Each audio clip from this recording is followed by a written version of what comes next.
What'd you do about this guy, man? Did you have to import some Dallas Mavericks to spar with to get a feel for his length and reach, or?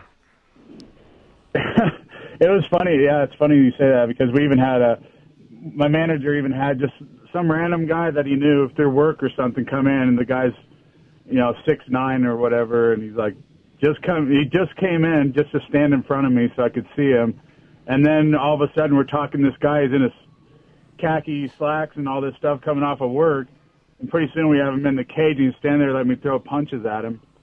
While he's standing against the cage, just to kind of get a feel for it. So it was kind of weird. And then one of my training partners that's been around, one of my black belt guys that I work with, Josh, he was making boxing shoes. He's taking all these sandals, cutting off all the the cheap part that you slip your foot into. He's just taking the pad on the bottom and he was gluing them and just stacking them up till he got about 6 inches there and screwed them into the bottom of these old boxing shoes. So that now he's 6'11". Wow. And he's moving around a little bit for me.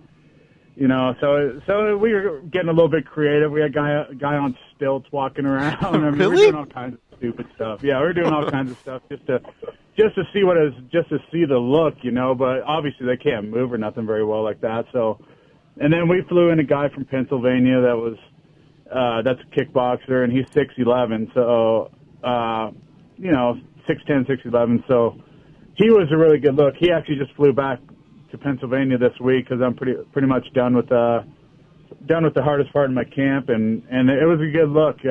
Man, it's very valuable to have somebody that size come in. When they gave you the Stefan Struve fight, there's a little history that comes with Stefan Struve, the heart issues and a little bit of the anxiety.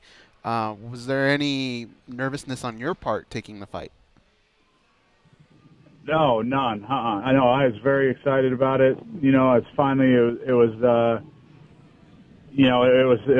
a household name. It's somebody who's been around. He's got a reputation and stuff in the UFC. He's a veteran for sure in my mind, and he's my biggest opponent to date. So it was a great fight. I jumped all over. I couldn't wait. I was asking for so many different fights, and when they came back and said that they gave me Struve, I was like, yes, this was one of the guys that I was asking for.